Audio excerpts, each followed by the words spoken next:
Hi, good morning friends. Let's make some sourdough. So I have this idea to make a pesto loaf.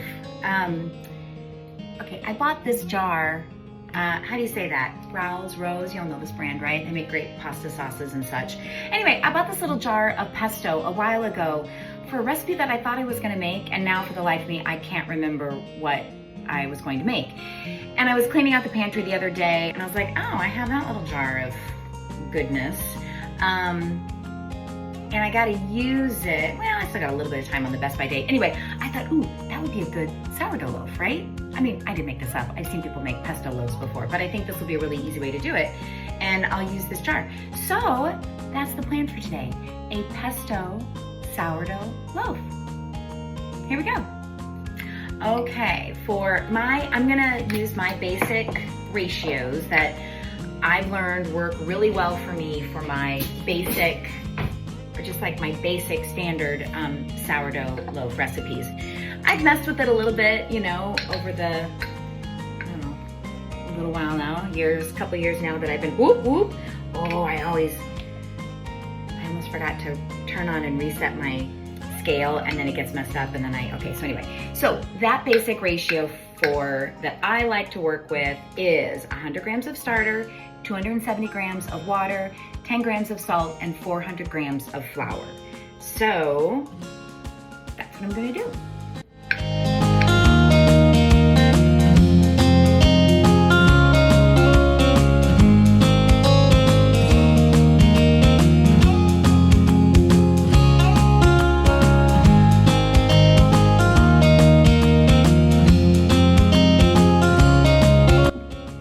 Now it's time to stir it all together till I get it pretty much incorporated and it looks kind of milky and the starter is distributed pretty evenly throughout the water.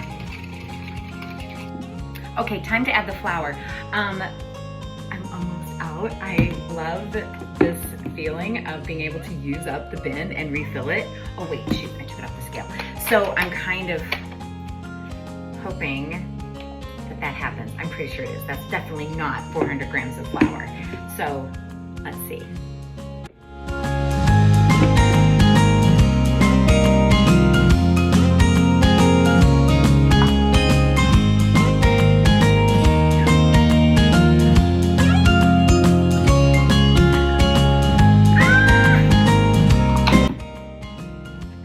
It's a little more than 400 grams, so I didn't quite get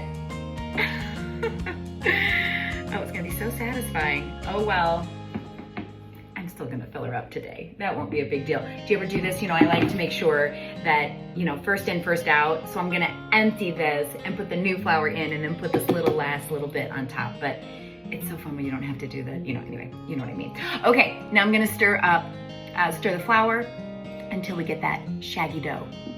Okay, shaggy dough phase. So I'm gonna let this hang out on my counter for about an hour, and then I'll start the stretch and fold phase.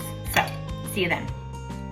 Okay, I've completed 4 rounds of my stretch and folds, and now she's gonna sit on my counter and ferment and rise.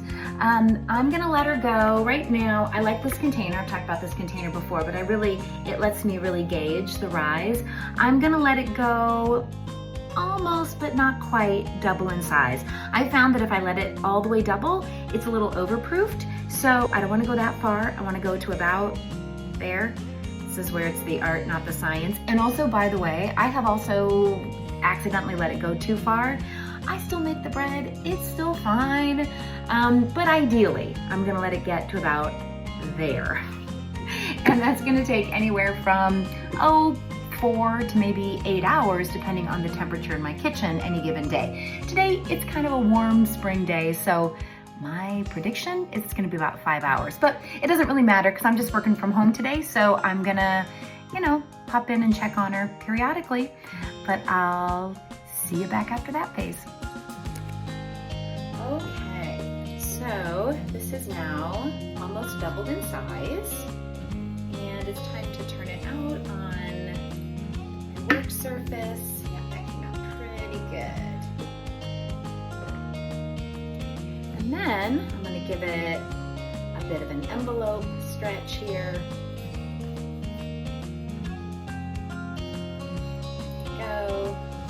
And then I'm going to shape it. Oops, I forgot my little scraper. I'll be right back. There we go. I don't have to use the scraper, but I do like it.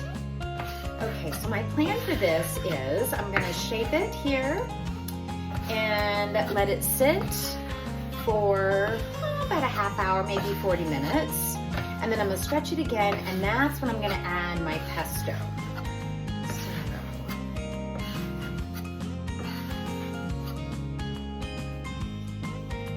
there we go. Cute little ball. Okay, she's been bench resting for 40 minutes.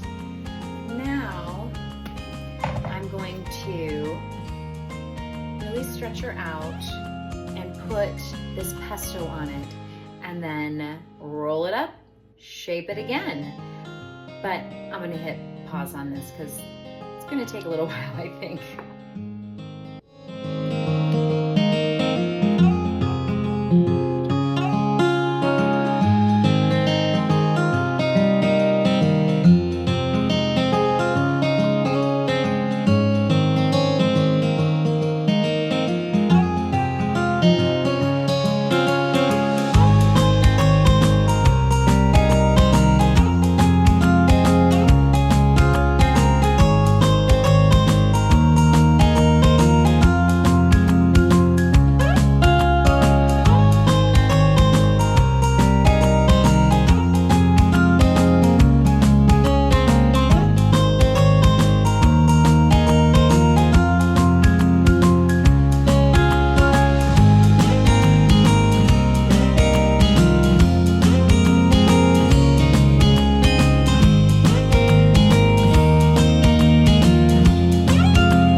Okay, good morning, concussion time.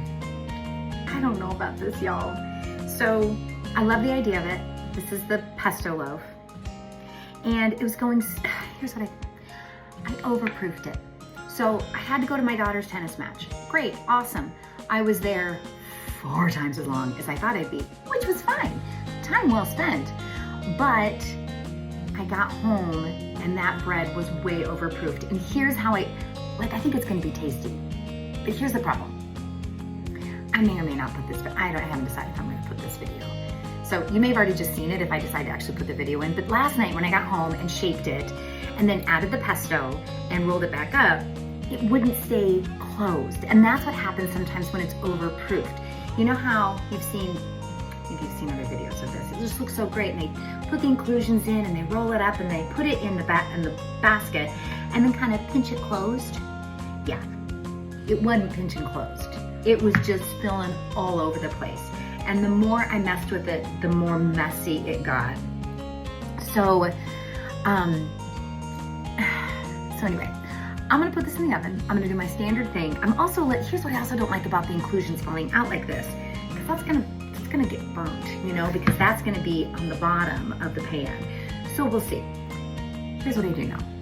I've only ever made one loaf, ever, in the however many, you know, whatever. I've been doing it as long as a lot of people, but I'm doing it longer than some. I've only ever had one loaf that was inedible. And I'm still not sure what I did wrong. Like, I think maybe I forgot to, I really don't know, but it was like a brick, a rock, it was weird. Every other loaf, it's still been tasty. It may not be photo worthy, but it was tasty. So I think this is gonna be okay, but I just wanted to confess to you confess. Why do I feel the need to confess? Like I did something wrong. I didn't do anything wrong. I went to my daughter's tennis match. That's awesome.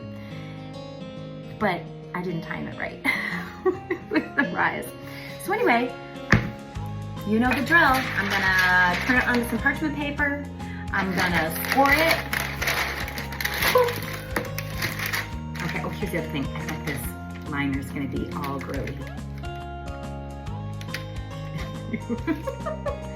Just pop that right on in the wash, no big deal. Okay, so look here, y'all. So see it kind of punched through the edge there. Anyway, we'll see. I promise to show you the final product, whether I feel it's particularly camera worthy or not. Okay, here we go. Okay, I'm feeling really hopeful. This looks so pretty. So I just came out of the oven. I can't cut into it for like 2 hours, but it looks so interesting. The color looks great. Whoop! The color looks great. The rise looks pretty deep. It's a little lopsided, but here's what I was glad to see. It's brown. I mean, it's a little burnt. It's a little darker brown than usual, but it doesn't look, I was worried that that pesto would really get an icky burnt, but it doesn't look icky burnt. It smells divine. It did this interesting thing where it kind of like came apart there. It almost looks like a pull-apart bread. Anyway, I'm hopeful. I'll be back in 2 hours. Okay, bye. Okay, here we go. Time to cut into the pesto loaf. I'm not sure which way to go because you know it did this funny thing where it kind of. Okay, I'm just gonna go right in the middle. Just gonna do it. Here we go. Very soft. Look at that bottom. Remember that bottom burnt a little. That's all right though.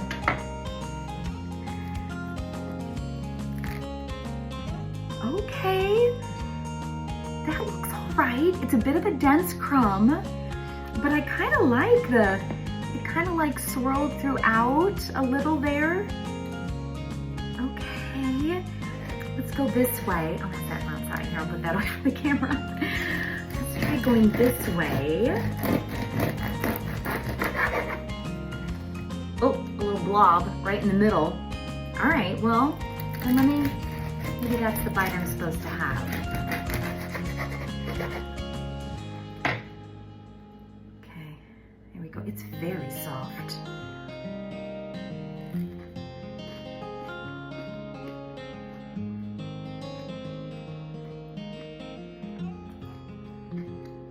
It's great. It's totally great. It's soft. That pesto taste is nice. That rouse or rose, somebody tell me, is it rouse or rose? That's delicious. You know, that would be really good just with pasta, you know, a little bread with pasta or minestrone soup, or, look, I can even just pull, makes me kind of want to do more of a pull-apart bread with this. All that pesto, that's good. All right, I'm still gonna work on my inclusions and timing the proofing right so that I don't overproof it, so that when I try to knit it all back together after I put my inclusions in, the dough will stay stuck together. But honestly, I can't complain. That's super tasty. Okay, pesto loaf, yay.